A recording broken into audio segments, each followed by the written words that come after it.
Hello everyone, welcome back. Bit late to the party on this one obviously, so we're going to do a Kursk battle update briefly, and then we're going to talk about the mini earthquake in Russia. But first let me take you back to when Mordor had their latest incursion into Kharkiv, and the troops ended up being cut off and surrounded in Vovchansk and getting absolutely bombarded by the Ukrainian aviation.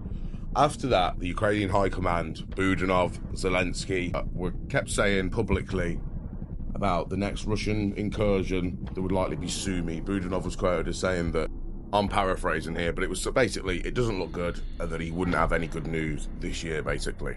And that now appears, obviously, with the beauty of hindsight, all of it appears to have been quite a clever ploy for Ukraine to be able to build up the forces that they need in the Sumy Oblast, bordering Russia's Kursk Oblast, without alarming the Russians that the force was there, obviously, to invade Mordor. This next clip is a good one as well. So Russia today, I believe this was even before the Russian Volunteer Corps, when we all found out that Russia couldn't protect Belgrade from a bunch of Bushmasters.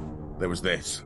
Good enough, but let me ask you again. What would you like? Would you like Ukrainian troops marching into Russia, which, you know, if the Russian forces continue to perform as poorly as they have so far... Mr. Bolton, I would like for us to be grounded in reality. Fuck around and find out, eh?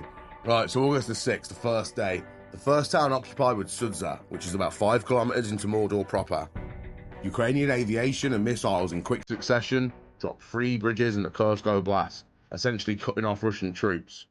All Russian attempts to create pontoon crossings failed, and it took almost 6 weeks for Russia to attempt a notable response and counterattack on the weekend over the 14th to the 15th of September. However, this action has not provided any notable movement on the battlefield. Now, I'm sure some of you will recognize this footage. This is from the disaster at what was the Seversky Donets river crossing, where they got absolutely smashed. I'm quite happy to report, as I'm sure you all very well know by this point, that the same has been happening in Kursk. So here we have engineering equipment. Basically, that's a truck that puts that thing off the back on its trailer, which basically is going to make the pontoon crossing. There you can see the ones that have been put out. These are FPV drones. I'm not sure what that is, if that's a missile cluster, if it's a mixture of both. But yeah, as we can see, fucking around, we're finding out. Ukraine's Kursk offensive was a tactical masterstroke that changed the geometry of the battlefield by extending Russian lines and obliging them to rethink their force allocation assumptions. This changes the military calculus. It has led to immediate and tactical operational benefits, and if Ukraine can consolidate the gains it has made, it holds the possibility of strategic benefits as well. Since Ukraine's failed 2023 counteroffensive, frontliners remained relatively static. Russia established an operational tempo that enabled small, consistent gains, and it seemed poised to continue this grinding war of attrition indefinitely. When an enemy is making consistent gains, something must be done to disrupt their operations. Ukraine's Kursk offensive did just that.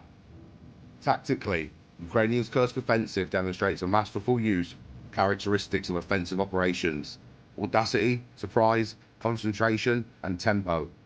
By following Sun Tzu's advice to strike where the enemy is weak, Ukraine has gained in just 1 month as much land as Russia gained in its grinding 2024 offensive operations. Now, there's also bigger problems in Russia. Some of them include not being able to get Doritos, Lipton tea, and worrying about what you're going to get for your birthday, as the next Russian lady's going to tell you now. There's also some more concerning ones. Ukrainian drones struck a major Russian military depot and weapons store early on Wednesday, triggering an earthquake-sized explosion, according to multiple reports. Kiev claimed its attack destroyed military warehouses in Toropets, a town in Russia's Tuva region, about 240 miles northwest of Moscow and about 300 miles from the border with Ukraine. It was carried out by Ukraine's security service, along with Ukraine's intelligence and special operations forces. A senior Kyiv official said the depot housed Iskander and Tochka-U missiles, as well as glide bombs and artillery shells. He said the facility caught fire in the strike and was burning across an area 4 miles wide. Now, the following footage you're going to see is actually of the arrival of the first drone. And from here on out, I'm just going to shut the fuck up and let you watch the footage. Enjoy the fireworks, guys. Slava Ukraini, Herium Slava.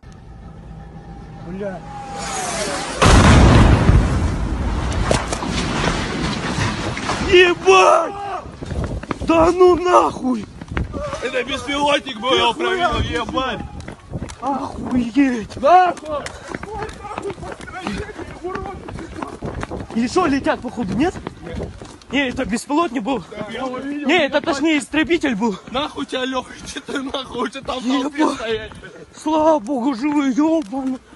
О, ебать. Бля. We'll be right